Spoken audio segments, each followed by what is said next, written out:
Vous voulez créer un site web mais vous ne savez pas par où commencer? Eh bien vous êtes au bon endroit. Dans cette série, je vous guide étape par étape pour créer un site avec WordPress. Dans la vidéo précédente, je vous ai montré comment modifier les textes et les images avec Elementor pour personnaliser le contenu de votre site et aussi comment optimiser les images pour que les pages de votre site soient plus rapides à charger. Et aujourd'hui, on va voir comment organiser et enrichir vos pages avec des blocs préconçus et des sections de design prêtes à l'emploi. Et vous allez aussi apprendre à dupliquer des pages et travailler sur des brouillons pour tester sans risque. Si vous découvrez cette série en cours de route, eh bien pas de souci, vous pouvez retrouver le lien de la série complète en description juste en dessous. Alors prêt à commencer? Eh bien c'est parti. Alors tout d'abord, je vais vous montrer comment dupliquer une page complète.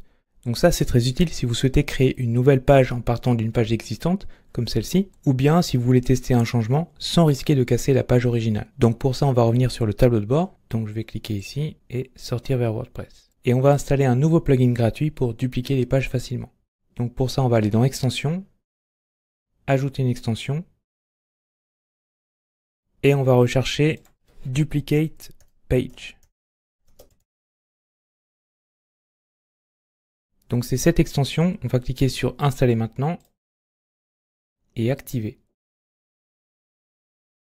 Maintenant on va aller dans Page et on va par exemple dupliquer la page d'accueil.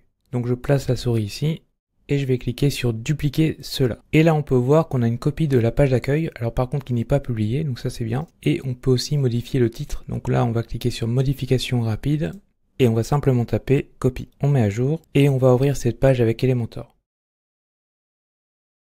Et à partir de là, vous pouvez faire tous les changements que vous souhaitez, ça n'aura pas d'impact sur la page d'accueil d'origine. Alors parfois, vous n'avez pas besoin de copier une page entière si par exemple seule une ou deux sections vous intéressent. Dans ce cas, vous pouvez enregistrer une section existante comme modèle réutilisable. Alors je vais vous montrer comment faire. D'abord, on va créer une nouvelle page, donc on va aller sur le tableau de bord.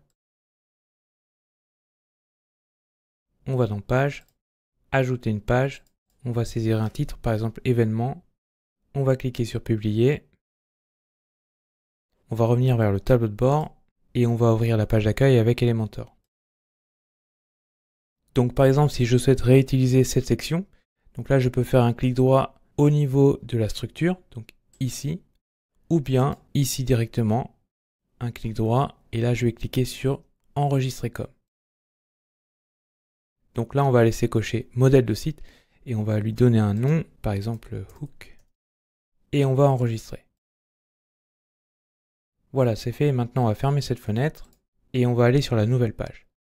Donc là, sortir vers WordPress. Je vais sur Page, sur la nouvelle page événement. Donc ici, je clique sur Modifier et ensuite Modifier avec Elementor. Et là, je vais cliquer ici, c'est marqué Ajouter un modèle. Ensuite, je vais cliquer sur Modèle et là, je retrouve Hook. Donc ça, c'est bon. Donc là, je vais cliquer sur Insérer. Et ensuite je vais cliquer sur Appliquer. Et voilà, et là je retrouve exactement la même section que sur la page d'accueil. Je vais maintenant vous montrer comment importer des blocs et des sections préconçues pour enrichir vos pages. Alors contrairement au modèle de page qui importe une page entière, ici vous pouvez insérer uniquement une section spécifique dans une page existante. Ça vous permet d'ajouter facilement du contenu ciblé, mais sans impacter le reste de la page, ni modifier sa structure globale. Avec Starter Templates, vous pouvez insérer des sections préconçues indépendamment d'un modèle de site entier. En fait, ces sections que vous voyez ici sont design agnostiques, c'est-à-dire qu'elles ne sont pas liées à un thème ou à un modèle spécifique. Elles sont conçues pour être neutres et flexibles, ce qui permet de les adapter facilement à n'importe quel site sans contrainte de style. Alors, je vais vous montrer comment les utiliser. Donc là, je vais fermer cette fenêtre. Donc en fait, il vous suffit simplement de cliquer sur cette icône, Starter Templates, et ensuite vous allez cliquer sur Bloc. Et ensuite ici, vous pouvez filtrer par catégorie pour trouver plus facilement la section qui vous intéresse. On va prendre cet exemple. Et on va insérer cette section par exemple. Donc on clique et ensuite je vais cliquer sur Importer bloc.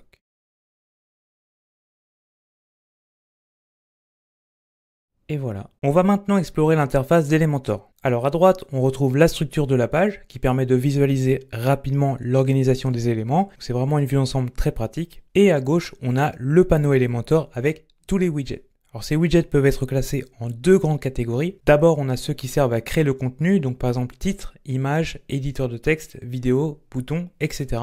Et ensuite, on a ceux qui servent à structurer la mise en page, comme par exemple les conteneurs et les grilles. Et alors, en général, les widgets de contenu sont placés à l'intérieur d'un conteneur ou d'une grille. C'est ce qui permet d'organiser proprement la page et de garantir une bonne adaptation sur tous les écrans. Alors, je peux vous montrer un exemple. Par exemple, si je clique sur ce titre, donc là, on le retrouve ici. Et vous voyez que le titre, de même que les autres widgets qui sont juste à côté, se trouve à l'intérieur d'un conteneur qui d'ailleurs lui-même se trouve à l'intérieur d'un autre conteneur. Quand vous sélectionnez un élément, comme par exemple un titre ou une image, eh bien vous avez 3 onglets principaux qui s'affichent à gauche. Alors on va cliquer à nouveau sur ce titre. Voilà, et là vous voyez à gauche, donc c'est marqué modifier titre, et on a 3 onglets principaux, donc contenu, style et avancé. Alors dans contenu, donc ça va être plutôt pour modifier le texte, l'image, l'icône ou le lien.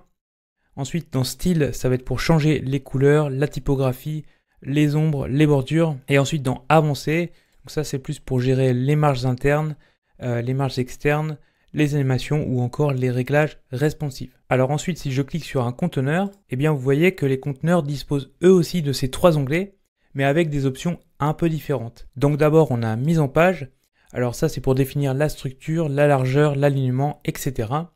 Ensuite on a style, donc ça c'est pour ajouter un fond, une bordure, une image, etc. Et enfin on a avancé, donc ça c'est pour gérer les espacements, les effets ou la visibilité sur mobile. D'ailleurs en parlant de mobile, sachez que Elementor intègre des outils pour adapter facilement votre design aux différents écrans. Alors en fait si vous regardez tout en haut, vous voyez que vous pouvez choisir l'affichage sur ordinateur ou bien sur tablette ou bien sur mobile. Et alors si vous regardez bien sur la gauche, vous voyez qu'on retrouve l'icône responsive sur certains paramètres. En effet, certains paramètres, comme par exemple la taille de police, les marges, les alignements, les largeurs, etc., peuvent être différents selon les appareils. Donc par exemple, si je veux changer la largeur sur mobile, donc là, je vais cliquer ici, je vais choisir mobile, et là, par exemple, je vais mettre 100%. Donc, voilà. Et après, je peux revenir sur la version ordinateur. Alors, si vous faites une erreur, Elementor propose 2 moyens simples pour revenir en arrière. Alors je vais vous montrer ça maintenant. Donc pour ça, on va cliquer sur l'icône Elementor et on va cliquer sur historique.